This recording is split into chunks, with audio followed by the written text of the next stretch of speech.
بسم اللہ الرحمن الرحیم الرحمن علم القرآن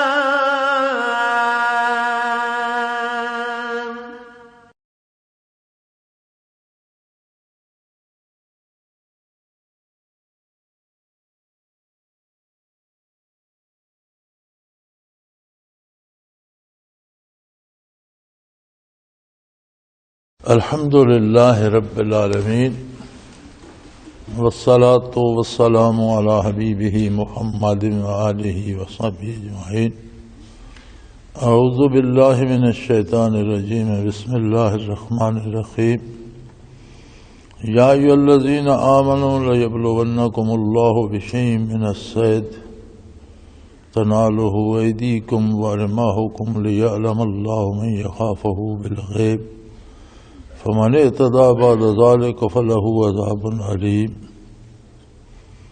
یا ایھا الذین آمنوا لا تقتلوا الصید وانتم حرم ومن قتله منکم متعمدا فجزاء مثل ما قتل من النعم يحكم به ذوو عدل منکم هدیا بالغ الکعبۃ او کفارۃ طعام مساکین او عدل ذلك صیاما لیذوق وبال امرہ عفا اللہ عما سلف ومن عاد فینتقم اللہ منہ واللہ عزیز ذو انتقام۔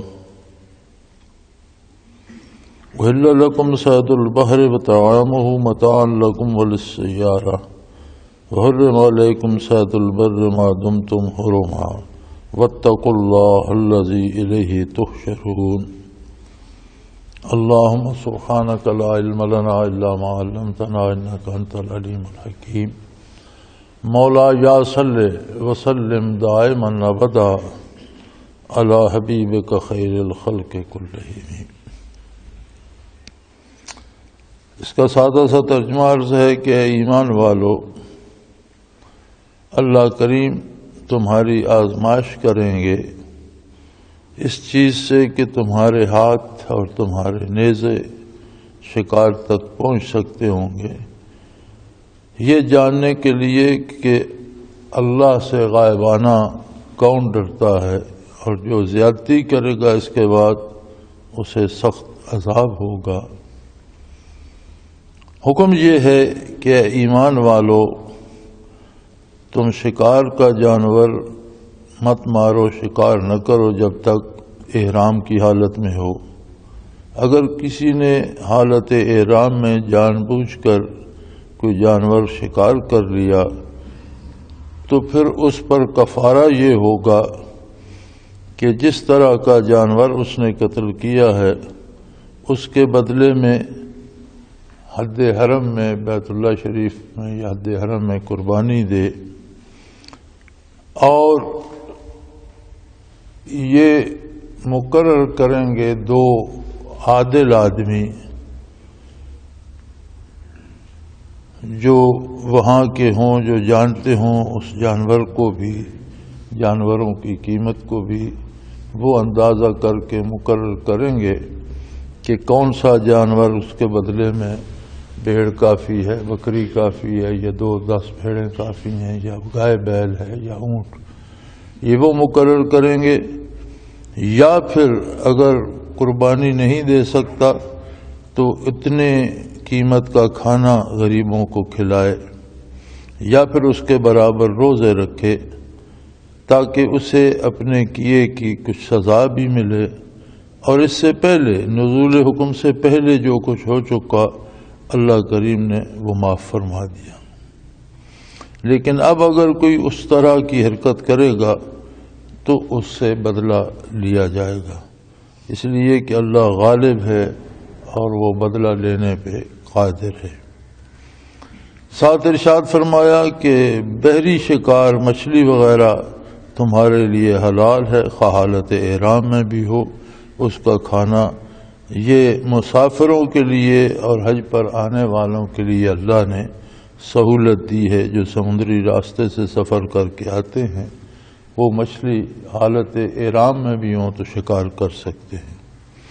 اور خشکی کے جانور تم پر حرام کر دیے گئے جب تک تم حالت احرام میں ہو۔ اللہ کریم سے تعلق قائم رکھو اور اس بات کو یاد رکھو کہ تمہیں اس کے پاس واپس حاضر ہونا ہے۔ یہ سادہ سا ترجمہ ان آیات مبارکہ کا۔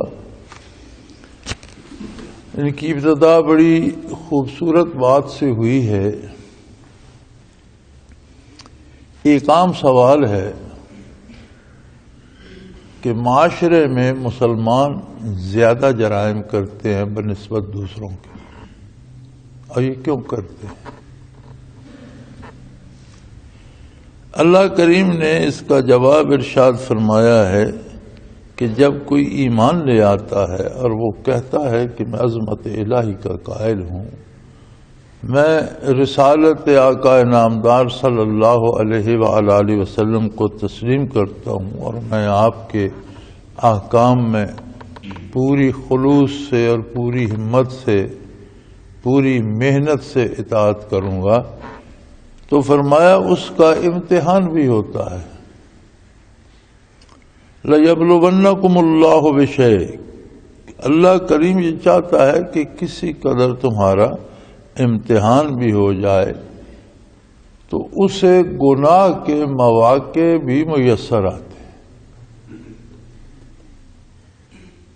جو بندہ دعوی ایمان کرتا ہے اس کے پاس گناہ کے مواقع بھی کافی پیدا ہو جاتے ہیں۔ اللہ کریم اس کے دعوے کو اس کے حال سے پرکھنا چاہتے ہیں کہ وہ خود ثابت کرے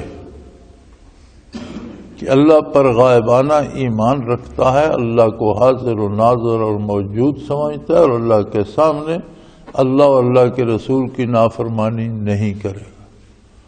اگر اس بات کی پرواہ نہیں کرتا اور جرم کرتا ہے تو پھر اس کا وہ دعوی ایمان مشکوک ہو جاتا ہے۔ فرمایا اسی طرح جب حالت احرام میں شکار حرام ہے تو یہ آزمائش ہوگی کہ جنگلی جانور تمہارے اس طرح بے تکلف ہو کر تمہارے قریب پھرتے ہوں گے۔ حد حرم میں تو مارنا ویسے ہی منع ہے، حرم سے باہر نکلو گے تو جانور اس طرح بے تکلف پھرتے ہوں گے کہ تم ہاتھ سے بھی پکڑ سکتے ہو، تمہارے نیزے بھی ان تک پہنچ سکیں گے۔ لیکن یہ کیوں؟ فرمایا اس لیے کہ اللہ کریم تمہاری آزمائش فرما رہے ہیں کہ تم بالغیب غائبانہ اللہ سے ڈرتے ہو۔ جب تم ایمان لائے ہو کہ ہم اللہ کو حاضر و ناظر مانتے ہیں، موجود مانتے ہیں، ہر چیز پہ قادر مانتے ہیں، اس کے نبی کو برحق نبی مانتے ہیں، اس کے حکم کی پورے خلوص سے پیروی کرنے کا عہد کرتے ہیں، تو پھر کیا پیروی بھی کرتے ہو یا نہیں کرتے؟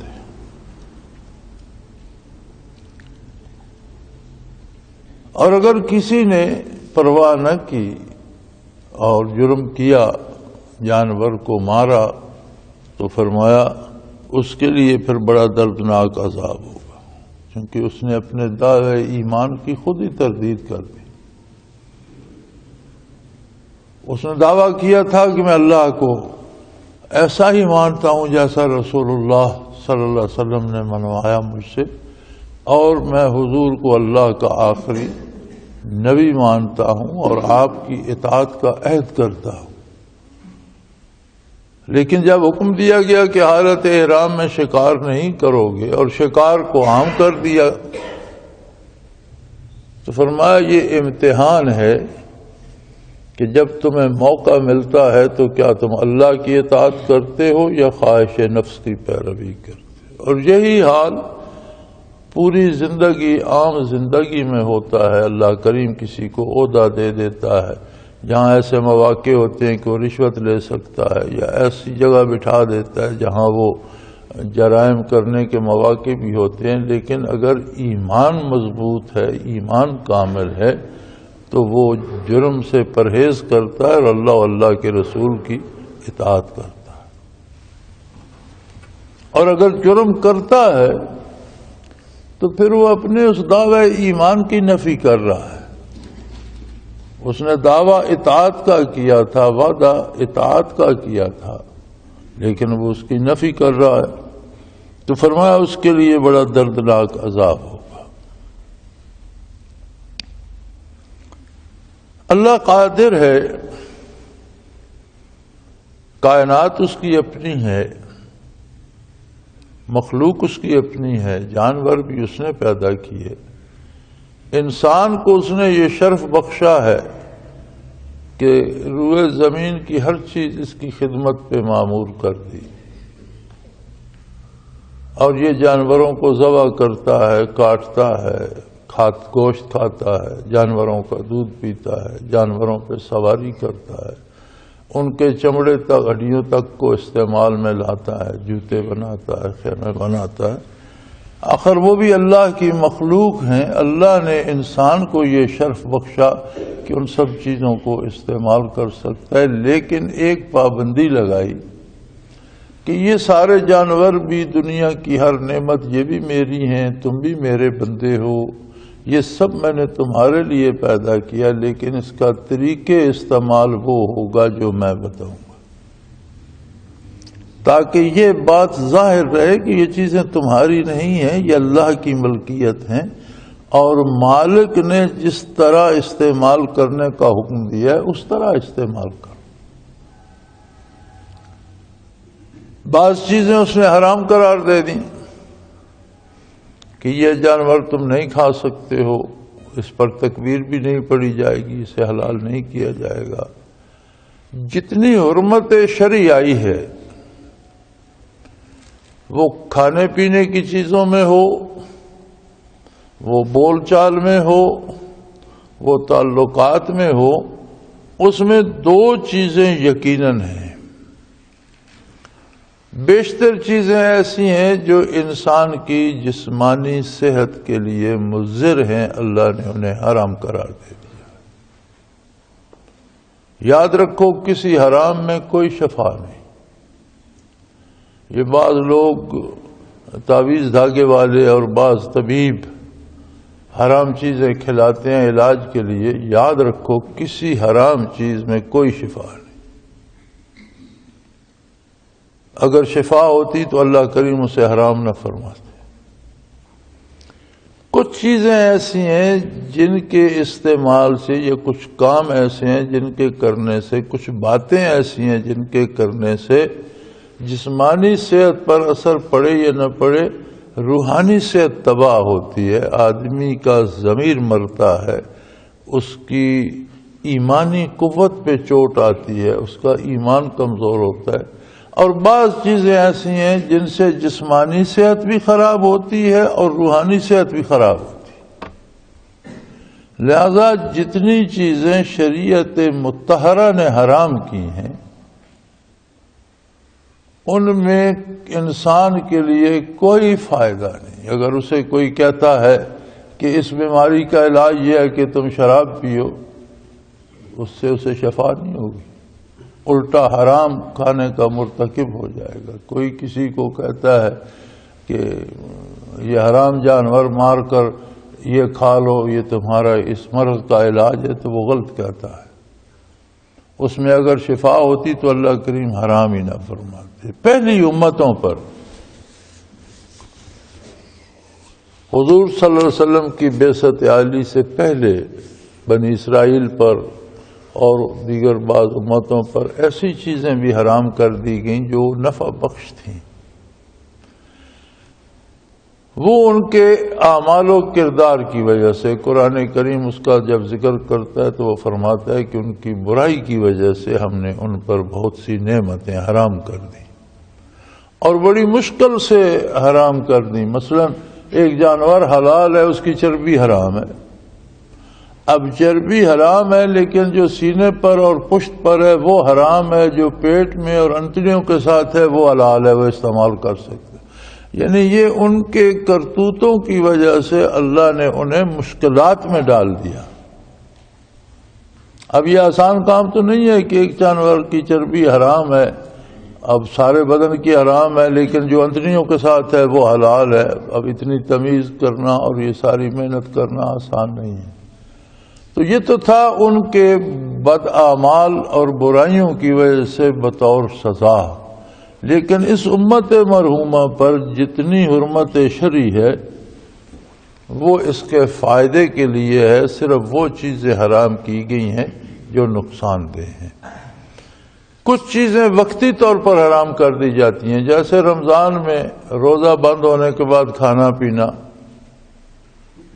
اب حلال رزق پاس ہے، پانی صاف پاک پاس ہے، نہیں پی سکتا، لیکن یہ حرمت وقتی ہوتی ہے کہ اب روزہ بند ہوا تو افطار تک یہ چیزیں حرام ہیں، افطار ہوگا تو کھائے پیے۔ یہ صرف پہلی بات تو یہ ہے کہ یہ بندے کو یاد رہے کہ جس کو میں اپنا کہتا ہوں یہ چیزیں میری اپنی نہیں ہیں، یہ مالک کی ہیں۔ اس نے روک دیا کہ نہیں کھا سکتے ہو تو میں نہیں کھا سکتا، میرے گھر میں ہیں، میرے قبضے میں ہیں، میرے پاس ہیں، لیکن میں نہیں کھا سکتا۔ کیوں؟ جس کی ہیں اس نے روک دیا۔ افطار کے بعد کھا سکتا ہوں، کیوں؟ جس کی ہیں اس نے اجازت دے دی۔ ایک تو اس میں وہ عظمت الہی کا اظہار ہے، دوسرا آدمی کا باطن، اس کی روح پاک ہوتی ہے، اس میں اوصاف ملکوتی پیدا ہوتے ہیں اور مزید اللہ کی طرف سے برکتیں وصول کرنے کی استعداد پیدا ہوتی ہے۔ اور تیسری بات، جب وہ یہ عمل کرتا ہے تو اللہ کریم اس پر بہت کرم فرماتے ہیں، بے پناہ رحمتیں نازل فرماتے ہیں، بے پناہ شفقت فرماتے ہیں، گناہ معاف فرما دیتے ہیں، نیکیوں کو لاکھوں گنا بڑھا دیتے ہیں، نیکیوں کا درجہ، اور گناہوں کو معاف کر دیتے ہیں۔ تو اس میں بھی انسان کی دنیا و آخرت دونوں جہانوں کی بھلائی بھی ہے اور اللہ کریم کی عظمت کا اظہار بھی کہ یہ سب چیزیں اس کی ہیں، اگرچہ میرے پاس ہیں تو مجھے اس نے دی ہیں۔ لہذا پوری زندگی کے لیے بھی ایک سبق ان میں ہوتا ہے کہ صرف رمضان میں نہیں، غیر رمضان میں بھی تم مال و دولت کا، وسائل و اسباب کا، اپنی چیزوں کا استعمال شرعی حدود کے اندر کر سکتے ہو، کیونکہ مالک اللہ ہے، تمہارے پاس اللہ کی امانت ہے۔ تو اللہ کریم نے یہ مہربانی فرمائی کہ اگر پھر بھی کوئی حالت احرام میں جانور کو شکار کر لیتا ہے، چونکہ عربوں کو شکار کی عادت بھی بہت تھی، جانور بھی صحرا میں بہت ہوتے تھے، اور نبی کریم صلی اللہ علیہ وسلم نے بھی اس کو پسند فرمایا۔ کوئی ایسا بندہ شکار کر کے لائے جس نے احرام نہیں باندھا ہوا اور وہ اس بندے کو دے جس نے احرام باندھا، تو اس کے کھانے میں قباحت نہیں، شکار کرنا منع ہے، وہ خود نہیں مار سکتا۔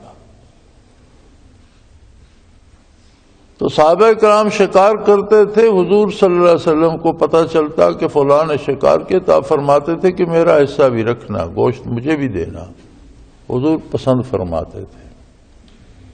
جنگلی جانور جو حلال ہیں ان کا شکار کرنا پسندیدہ چیز ہے۔ حضرت شاہ اسماعیل شہید رحمۃ اللہ تعالی علیہ کو شکار کی بہت عادت تھی، تو کسی نے عرض کیا کہ حضرت آپ کیوں ان جانوروں کے پیچھے پڑے رہتے ہیں اور انہیں تنگ کرتے ہیں یا ان سے باز مار لاتے ہیں؟ تو انہوں نے فرمایا انہیں اللہ نے حلال کیا ہے، ہمارے لیے پیدا فرمایا ہے۔ تم یہ جو گھروں میں گوشت کھاتے ہو، گائے بیل کا، بکرے کا، مرغی کا، تو کیا یہ جانور نہیں کاٹتے ہو؟ کیوں کاٹتے ہو؟ ان میں بھی جان ہے، وہ بھی اللہ کی مخلوق ہے، اور تم دن بھر میں کتنے لاکھوں بکرے، کتنے جانور، کتنے بھینسیں، گائے کتنی استعمال کرتے ہو، انہیں کیوں ذبح کرتے ہو؟ اس لیے کہ اللہ نے حلال کی ہیں، اسی مالک نے یہ جنگلی جانور بھی حلال کیے۔ تو کھانے کے لیے شکار کرنا تو بہت اچھی بات ہے، لیکن شغل کے لیے شکار کرنا اور 50-50، 10-10، 20-20 جانوروں کو مار کر پھینک دینا، یہ ناجائز ہے، یہ درست نہیں ہے، اس کی جواب دہی ہوگی۔ یہ غلط ہے کہ محض شغل کے لیے، جیسے ہمارے نواب امراء لگ جاتے ہیں، بے شمار جانور مار کر پھینک دیے، تو یہ صحیح نہیں ہے۔ کھانے کے لیے شکار کرنا، پھر شاہ اسماعیل شہید رحمۃ اللہ علیہ نے فرمایا کہ میاں اللہ نے حلال کیے ہیں. دوسری بات یہ کہ جتنی یہ ہیں مشقیں نشانہ بازی کی یا جہاد کی، ان میں سے شکار سب سے اچھی مشق ہے. گھات لگانا، چھپ کر جانا، نشانہ لینا، جانور کو گرانا، یہ ساری وہ مشق ہے جہاد کی بھی اس میں. تیسری بات یہ ہے کہ یہ اطیب الرزق ہے، یعنی سب سے پاکیزہ رزق ہے کہ جانور اللہ کی ملکیت ہے، پھر رہا آپ نے نشانہ لگایا، گرا لیا، اللہ کا نام پڑھ کے ذبح کر دیا، درمیان میں کوئی تیسرا نہیں، آپ نے یہ روزی براہ راست اللہ سے لے لی، تو سب سے پاکیزہ اطیب الرزق ہے. تو شکار کرنا فی نفس ہی منع نہیں، لیکن اس کی حدود و قیود ہونی چاہیے. جانوروں کی نسل ختم نہیں کرنی چاہیے، انہیں باقی رہنا چاہیے. شغل کے لیے نہیں مارنا چاہیے، تماشے کے لیے جانوروں کا مارنا درست نہیں ہے. جیسے لوگ کتے دوڑانے کے لیے خرگوش کے پیچھے لگا، اب انہیں شکار مقصد نہیں ہوتا، مقصد کتوں کی دوڑ دیکھنا ہوتا ہے، تو یہ درست نہیں ہے، یہ صحیح نہیں ہے. صحیح یہ ہے کہ اپنے کھانے کے لیے شکار کرے، اور اس میں اگر شکاری کتے اس نے سدھائے ہوئے ہیں اور وہ پکڑتے ہیں جانور کو اور وہ جا کر ذبح کر کے اسے اپنی غذا بناتا ہے تو درست ہے. لیکن محض کتوں کا تماشا دیکھنے کے لیے جانوروں کو مروانا درست نہیں ہے. اسی طرح بندوق سے جو شکار کرتا ہے، اب یہ نہیں کہ وہ جائے اور جنگل میں جتنے جانور نظر آئے مار کر ڈھیر کر دے، نہیں، اپنی ضرورت کے لیے شکار کرے، اسے استعمال کرے، اللہ کی طرف سے دیا ہوا بہترین رزق ہے. اور پھر جہاد کی ساری ٹریننگ اس میں آ جاتی ہے. اور اس میں ایک اور بڑی خوبصورت بات یہ فرمائی کہ اگر کوئی کسی جانور کو حالت احرام میں قتل ہی کر دیتا ہے، مار ہی دیتا ہے، تو پھر وہاں کے رہنے والے 2 بندے ذوا عدل منکم، جو سمجھدار بھی ہوں، شعور رکھتے ہوں، یعنی ایک تو تم میں سے ہوں، نیک ہوں، مسلمان ہوں، نیک ہوں، اور صرف نیک اور پرہیزگار ہی نہ ہوں، بلکہ وہ چیزوں کا، ان کی قیمت کا، زمانے کے حالات کا شعور بھی رکھتے ہوں. وہ 2 بندے فیصلہ کر دے. فقہا فرماتے ہیں 2 نہ ہو، 1 بھی ہو تو بھی جائز ہے کہ وہ یہ فیصلہ کریں کہ یہ جو جانور تم نے شکار کیا اس کی قیمت کیا بنتی ہے، اور اس قیمت میں گائے آتی ہے یا بھیڑ آتی ہے یا بکری آتی ہے یا 5 بھیڑیں آتی ہیں یا 10 آتی ہیں یا اونٹ آتا ہے، تو اس کے بدلے وہ قربان کرو. پھر وہی جو قیمت قربانی کے جانور کی ہے، اگر تم نہیں ادا کر سکتے تو اتنا کھانا غریبوں کو کھلا دو. یہ بھی نہیں ہو سکتا تو پھر وہی فیصلہ کریں کہ تم اتنے دن روزے رکھو. قربانی جو کی جائے گی وہ حد حرم میں ہوگی. مساکین کو اگر کھانا کھلاتا ہے یا روزے رکھتا ہے تو اس کے لیے حد حرم کی قید نہیں ہے، وہ کہیں بھی ہو مساکین کو کھانا بھی دے سکتا ہے اور روزے بھی رکھ سکتا ہے.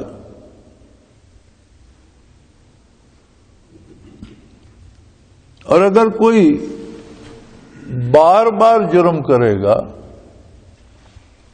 ومن عادہ، جو گناہ کو عادت بنا لے اور بار بار اس کا اعادہ کرے، اللہ اس سے بدلہ لے گا. اور اللہ غالب ہے اور بدلہ لینے پہ قادر ہے، اس سے کوئی بھاگ نہیں سکتا، کوئی بات چھپا نہیں سکتا.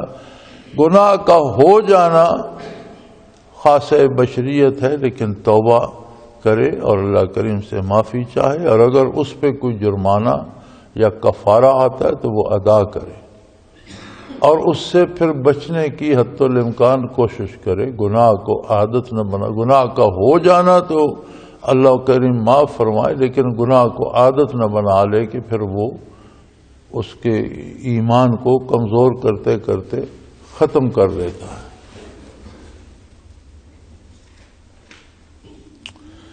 اور پھر ساتھ ایک آسانی فرما دی. ایک خوبصورت بات یہ بھی فرمائی کہ یہ جو کفارہ ہوتا ہے یا سزا ہوتی ہے یہ صرف تکلیف پہنچانے کے لیے نہیں ہوتی. سزا جو کسی کو دی جاتی ہے جرم کے بدلے، اس سے مراد اسے یہ احساس دلانا بھی ہوتا ہے کہ میں نے جو کیا یہ غلط تھا، مجھے نہیں کرنا چاہیے تھا، تاکہ آئندہ وہ جرائم سے بچ سکے. یعنی سزا کا بھی ایسا نظام یا قید خانوں میں بھی ایسا نظام ہونا چاہیے کہ کسی کو قید ہو گئی، سزا ہو گئی تو وہ وہاں اگر رہے تو اس کی تربیت ہو جائے، اسے سمجھ آ جائے، جب وہاں سے باہر آئے تو وہ ایک شریف آدمی ہو، شریف شہری ہو، ایک نیک مسلمان ہو اور برائی سے توبہ کرے. ہمارے ہاں تو کام الٹا ہو گیا نا، جو قید خانے میں کچھ دن رہتا ہے وہاں وہ چوری ڈاکے کے نئے داؤ سیکھ کے آ جاتا ہے یا زیادہ پکا بدماش بن کے آ جاتا ہے. تو اسلام میں یہ بھی تاکید فرمائی کہ سزا صرف مجرم کو یا گناہگار کو تکلیف دینے یا ایذا پہنچانے کے لیے نہیں ہوتی، بلکہ اس کا اصل مقصد اس کی اصلاح ہوتا ہے تاکہ وہ پھر اس گناہ کی طرف واپس نہ جائے. اور اگر اس کوشش کے باوجود بھی پھر وہ واپس جائے گا تو فرمایا اس کا بدلہ اللہ کریم نے فرمایا میں خود لوں گا، وہ میرے قبضہ قدرت میں ہے اور میں اس کو اس کی سزا دوں گا. اب وہ قادر ہے، کائنات اس کی ہے، احکام اس کے ہیں، عبادت یا اطاعت اس کے احکام کو ماننا اور ان پر عمل کرنا ہے. وہی رب قدیر جس نے حکم دیا کہ خشکی پر حالت احرام میں تم جانور کا شکار نہیں کر سکتے، وہی فرما رہا ہے کہ سمندری شکار تمہارے لیے حلال ہے.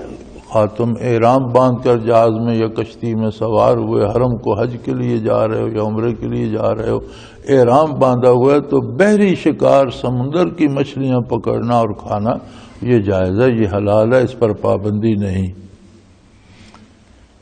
کیونکہ سمندر میں امکان ہوتا ہے بعض اوقات راشن کم پڑ جائے یا راشن خراب ہو جائے تو کہیں سے بندہ لے نہیں سکتا. اللہ نے سمندری شکار حلال کر دیا، آسانی پیدا کر دی کہ مچھلیاں پکڑ لو، اپنا گزارا کرو، اس کا کھانا بھی حلال ہے. متاع لکم وللسیارہ، مسافروں کے لیے اور تم سب کے لیے اس میں فائدہ حاصل کرنے کی گنجائش رکھی ہے. اور اسی نے جس نے یہ سمندری شکار حلال کیا، حرم علیکم صید البر، اسی نے خشکی کا شکار حرام کر دیا. یعنی احکام شرعی جو ہوتے ہیں یہ کوئی فٹیک یا بیگار نہیں ہوتے. ان میں دو باتیں ہوتی ہیں. پہلی بات عظمت الہی کا اظہار، ہر عبادت میں پہلی بات یہ ہوتی ہے کہ اللہ کی عظمت کا اظہار ہوتا ہے. دوسری بات یہ ہوتی ہے کہ اس بندے کا فائدہ ہوتا ہے جو عبادت کر رہا ہے، اس کی روحانی اصلاح بھی ہوتی ہے، جسمانی اصلاح بھی ہوتی ہے. اور عبادات شرعی جو ہیں ان میں دونوں چیزوں کا لحاظ رکھا گیا ہے، بندے کی روحانی تربیت بھی ہو، اس کی جسمانی صحت بھی ٹھیک ہو، اور عظمت الہی کا اظہار تو پہلی بات ہے.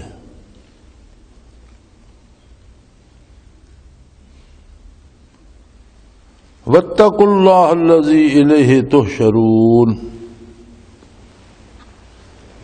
اللہ کا تقوی اختیار کرو، اللہ سے اپنے معاملات درست رکھو، اللہ کریم کی عظمت کا احساس ہر لمحے زندہ رکھو، اور تم کہیں بھی ہو یہ یاد رکھو کہ میرا اللہ میرے ساتھ ہے، مجھے دیکھ بھی رہا ہے. اس میں دو باتیں آ جاتی ہیں. ایک تو جو ہم ڈرتے ہیں غیر اللہ سے اس کا رد ہو جاتا ہے کہ جب اللہ ساتھ ہے تو اللہ کے سوا دوسروں سے ڈرنے کی کیا ضرورت. دوسرا، جب ہم جرم کرنے لگتے ہیں اور ہمیں یہ احساس ہو کہ اللہ کریم دیکھ رہا ہے تو کوئی ایک ہمارے جیسا انسان دیکھ رہا ہو تو ہم جرم نہیں کرتے.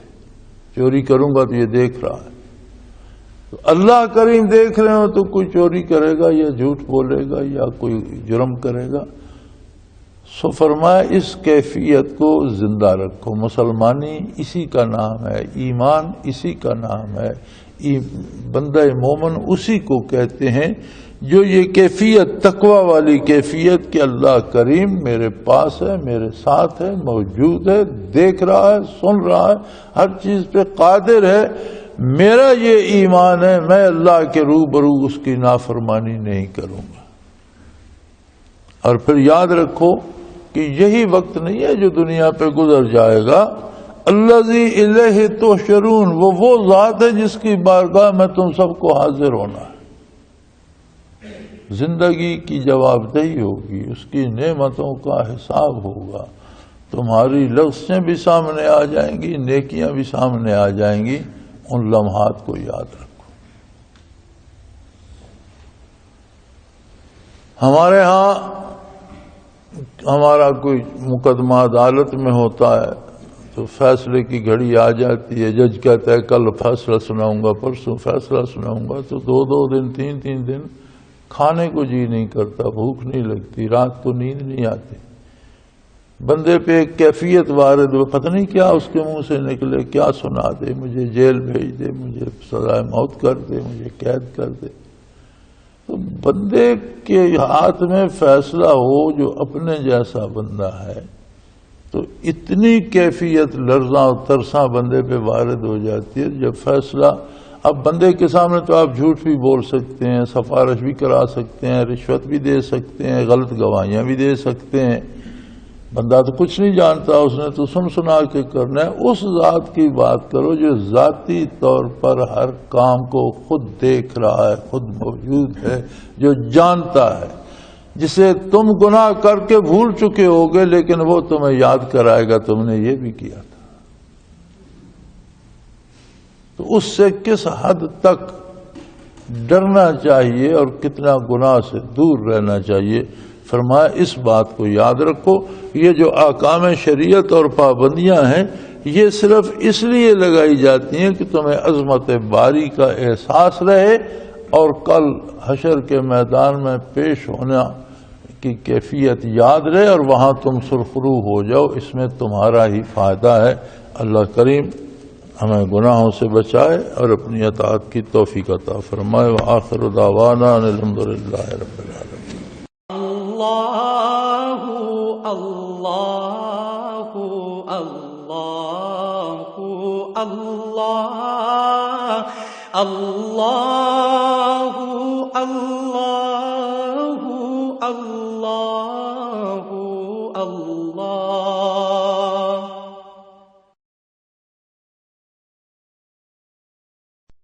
حضرت امیر محمد اکرم آوان مد ذلہ العالی دارالعرفان منارہ ضلع چکوال میں سالہ سال سے قرآن و حدیث کے اوپر خطابات کر رہے ہیں اور سلسلہ نقشبندیہ اویسیہ کے مطابق لوگوں کو ذکر الہی کی تربیت دے رہے ہیں۔ وہ قرآن پاک کی تفسیر ترتیب وار بیان کر رہے ہیں۔ تفسیر قرآن کو وہ موجودہ ملکی اور بین الاقوامی حالات کے مطابق بیان کرتے ہیں۔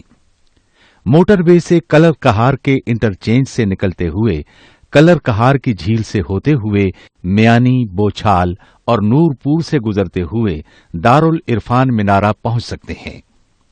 حضرت امیر محمد اکرم آوان نے بچیوں اور بچوں کی دینی اور دنیاوی تعلیم کے لیے سقارہ اکیڈمی کے نام سے ایک درسگاہ بھی قائم کی ہے، جس کا افتتاح ملک پاکستان کے صدر جنرل محمد ضیاء الحق نے اپنے دست مبارک سے کیا تھا۔ وہ تمام احباب جو اسلام کی طلب رکھتے ہیں ان سے گزارش ہے کہ دارالعرفان منارہ ضلع چکوال میں امیر محمد اکرم آوان صاحب کے خطابات سے مستفید ہوں۔ وہ ہر جمعے کو نماز سے پہلے بیان فرماتے ہیں۔ ہر ماہ کی پہلی اتوار کو ماہانہ اجتماع ہوتا ہے جس میں آپ خصوصی خطاب فرماتے ہیں اور پاکستان کے چاروں صوبوں سے احباب اس اجتماع میں شرکت کرتے ہیں۔ اس کے علاوہ یہاں سال میں 2 مرکزی اجتماعات بھی ہوتے ہیں، ایک رمضان المبارک میں اعتکاف کا اجتماع اور دوسرا جولائی اور اگست میں 40 دن کا اجتماع ہوتا ہے جس میں روحانی تربیت کی جاتی ہے۔ اپنا خون سیماب دے کر اتنا ہم کر جائیں گے، نام آقا کا چمن میں پھر رقم کر جائیں گے۔